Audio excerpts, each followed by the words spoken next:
ორი თვის წინ საქართველოს ეკონომიკის სამინისტროს მცდელობა სტრატეგიული ობიექტების გასხვისებით ეროვნული ვალუტა გამყარებულიყო უშედეგო აღმოჩნდა.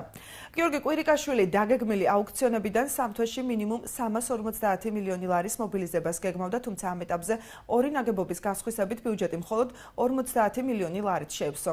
როგორც აღმოჩნდა, გასასხვისებელ ობიექტებს პოტენციური ინვესტორები არ გამოუჩნდა. ლარი კი დოლართან მიმართებით ყოველდღიურად ეცემა. საქართველოს ეროვნული ბანკის ბოლო მონაცემებით ერთი ამერიკული დოლარის შეძენა 2 ლარსა და 32 თეთრად არის შესაძლებელი. დღესვე ცნობილი გახდა, რომ რეფინანსირების განაკვეთი 5.0%-ით კიდევ გაიზარდა. ორი თვის წინ ეროვნული ვალუტის გამყარების მიზნით სახელმწიფომ რამდენიმე მნიშვნელოვანი ობიექტის გაყიდვის გადაწყვეტილება მიიღო.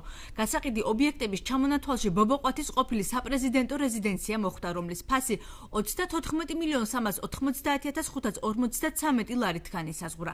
ეკონომიკისა და მდგრადი განვითარების მინისტრი გიორგი კვირიკაშვილი მაშინ მიიჩნევდა, რომ ობიექტების გაყიდვით 2-3 თვის განმავლობაში დაახლოებით 350 მილიონი დოლარის მობილიზება იქნებოდა შესაძლებელი. ობიექტებით ჩვენ ვფიქრობთ, რომ 2-3 თვის პერიოდში შევძლებთ დაახლოებით 350 მილიონი დოლარის მობილიზებას.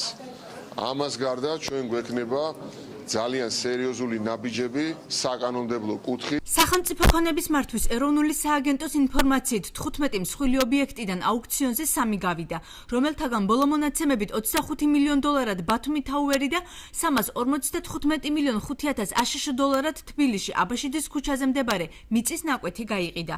რაც შეეხება სხვა ობიექტებს, ჯერჯერობით დაინტერესებული პირი ამ დრომდე არ გამოჩენია.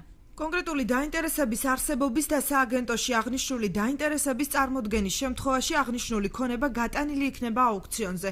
ამასთან ამ ეტაპზე გარკვეულ ქონებებზე გამოხატულია დაინტერესებები და აღნიშნულ საკითხთან დაკავშირებით მიმდინარეობს აქტიური მუშაობა და უახლოეს პერიოდში იგეგმება მათი პრივატიზება. ეკონომისტების შეფასებით საპრივატიზაციო ობიექტების აუქციონზე გატანა მოკლევადიანი ეფექტურობით ხასიათდება. ვაჟა ვერულიძე მიიჩნევს, რომ გრძელვადიანი სარგებლის მოცემა და ლარის კურსის სტაბილურობა ექსპორტის და ინვესტიციების მოზიდვის შემთხვევაში არის შესაძლებელი. ვერულიძის შეფასებით მთავრობა ამ მიმართულებით ეფექტურ ნაბიჯებს არ დგამს.